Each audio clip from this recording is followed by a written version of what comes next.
Hello everyone, दोस्तों मैं अरुण शर्मा। आप देख रहे हैं 10 सोच। दोस्तों इस वीडियो में बात करने वाले हैं ज्योतिरादित्य सिंधिया के बारे में कि वो सोनिया गांधी की शरण में कैसे पहुंचते नजर आए। इतना बड़ा संसद भवन, उनको कहीं सीट नहीं मिली। अब इसको आप सडनली कह सकते हैं या क्या उनका इशारा था, ये तो वक्त बताएगा। दोस्तों अब वीडियो को शुरू करते हैं और मुद्दे पे आते हैं। और अगर आपने अब तक हमारी वीडियो को सब्सक्राइब नहीं किया तो आप जुड़ सकते हैं। दोस्तों बात कर रहे थे माधवराव सिंधिया के पुत्र ज्योतिरादित्य सिंधिया के, जो कांग्रेस के बागी नेताओं में जाने जाते हैं और आज की डेट में वो बीजेपी सरकार से जुड़े हुए हैं।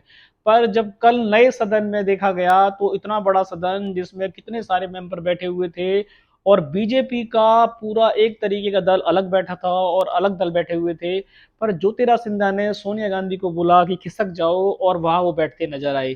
फिलहाल चुनावी अटकलें तो वैसे ही चल रही थी और दूसरा जो विश्लेषण है वो तो होना ही था, चाहे वो किसी तरीके से बैठे हों या उनको सीट मिलने में कोई दिक्कत आ रही हो। पर मुद्दे की बात करें तो क्या वो सोनिया गांधी को उन्होंने पिछली संसद में लताड़ा था, जिस तरीके से कांग्रेस को उन्होंने तेवर दिखाए थे, तो क्या वो इतने भावुक हैं जो सोनिया गांधी के साथ बैठते नजर आए। अब इस पे चुनावी संग्राम तो छड़ा ही हुआ था कि उनकी इस बार मध्य प्रदेश में देखा जाए तो हालत खराब हो गई है और वहां पे बीजेपी उनसे किनारा करने की शायद कगार पे है। पर वो फिलहाल बीजेपी में अभी कैबिनेट मिनिस्टर का पद बनाए हुए हैं और वो इस पद पे विराजमान है। पर कल जब चुनावी अटकलें देखी गई कि उसके अंदर की वो संसद में सोनिया गांधी के साथ जो बैठे, वो एक चर्चा का विषय है, चाहे इसका कोई वास्तविक पहलू हो या ना हो। पर अभी चर्चा में हर अगर आपको देखोगे तो चर्चा बनी हुई है कि ये जानबूझकर उनके पास बैठे या इनका कोई सियासी पैंतरा था या उस सोनिया गांधी को कुछ मैसेज देना चाहते थे, क्योंकि वो आज से पहले कभी उन्होंने ऐसा नहीं किया। और कल की जो बात करें, इस फोटो ने तो पूरे मीडिया जगत को वायरल करके रख दिया है कि सिंधिया सोनिया की शरण में कैसे पहुंच गए। और बीजेपी के जब नेताओं से इस बात के बारे में पूछा गया तो वो चुप्पी साधते नजर आए, कटते नजर आए, पर उन्होंने सिंधिया के बयान पे कोई आवाजाही नहीं बताई। पर सिंधिया की बात अगर करें, अगर अचानक भी ऐसा होता तो सिंधिया की पहले से एक सीट सुरक्षित थी क्योंकि वो कैबिनेट मिनिस्टर हैं। पर अगर इस बात को नॉर्मल तरीके से देखा जाए तो क्या उनको संसद भवन में सीट मांगने की जरूरत पड़ी? इतनी बुरी हालत उनकी बीजेपी की सरकार में थी या उनकी वहां पे सीट आरक्षित नहीं की गई थी कि सोनिया गांधी को खिसकाने के लिए उन्होंने इशारा कहा? और जब इस पे मीडिया की अटकलें शुरू हुई तो उनका मुंह बंद हो गया। पर अब समझ में नहीं आया कि ये चुनावी संग्राम की ओर इशारा था या ज्योतिरादित्य सिंधिया सोनिया गांधी को साथ बैठ के बीजेपी को कोई मैसेज देना चाहते थे।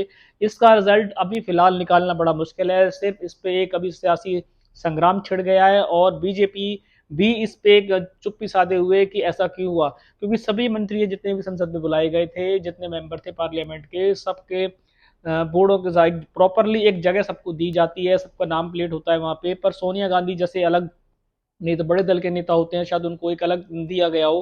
पर ज्योतिरादित्य सिंधिया उस रेंज में कैसे घुसते नजर आए? क्या वो इतने लास्ट मोमेंट पे पहुंचे कि उनको सीटें नदारद थी या उनको अब लगा कि किसी ना किसी तरीके से यहाँ बैठ जाना चाहिए? पर अभी इस पे विराम नहीं लग सकता क्योंकि चुनावी विश्लेषण और जो मीडिया में जो फोटो वायरल हुआ है उसके हर तरीके से पहलू निकाले जा सकते हैं, चाहे वो सिंधिया ग्रुप के बारे में हो, चाहे बीजेपी सरकार के बारे में हो, चाहे कांग्रेस के बारे में हो। कि हो सकता है कि सिंधिया ने ये एक बीजेपी को इशारा करने की कोशिश की है और वो कुछ दिनों के बीजेपी में मेहमान है। जो चुनावी अटकलें पहले से चल रही थी कि शिवराज की सरकार को अगर डुबोने में आज की डेट में उनका हाथ उनका ही माना जा रहा है। जितने विधायक कांग्रेस से वो लेके आए थे सब कमलनाथ की सरकार में दोबारा ज्वाइन कर चुके हैं। पर आज की डेट में बीजेपी में उनकी बस यही है कि वो उस इलेक्शन से पहले कहीं बीजेपी की सरकार को चूना ना लगा दें। तो हो सकता है वो अपना सेफ एंड साइड लेके चल रहे हों और ये फोटो हो सकता है कि एक नॉर्मल वे में रही हो, इसका कोई वास्तविक पहलू ही ना हो। पर जब तक इस फोटो पे उनके सामने के साझे बयान नहीं आएंगे कुछ नहीं कहा जा सकता। फिलहाल अभी मीडिया जगत में सिंधिया किसी ना किसी रूप में वायरल होना चाह रहे थे, शायद वो हो गए हैं। जितना तो संसद का नाम नहीं हुआ उतना सिंधिया का नाम इस फोटो से हो गया है। दोस्तों काफी सारी अटकलें थी, काफी सारा इस पे विराम लगना है अभी कि क्या सोनिया गांधी से उनके दोबारा से ताल्लुकात होने वाले हैं, क्या सिंधिया ग्रुप को साइड कर दिया गया है और वो सिर्फ वो बीजेपी में कुछ दिनों के मेहमान है। इस पे काफी सारी अटकलें आएंगी और काफी सारे विश्लेषण आएंगे, इस पे हम नजर बनाए हुए हैं। और इस पे हमें कुछ भी और अच्छा तथ्य होगा जो हम आपके सामने रख सके आपको जरूर बताएं। नहीं किया तो आप जुड़ सकते हैं ताकि आने वाली जितनी भी डिबेट्स हैं वो आपको टाइमली मिलेंगी। दोस्तों मैं मिलता हूँ नई डिबेट के साथ, तब तक अपना ध्यान रखें। नमस्कार।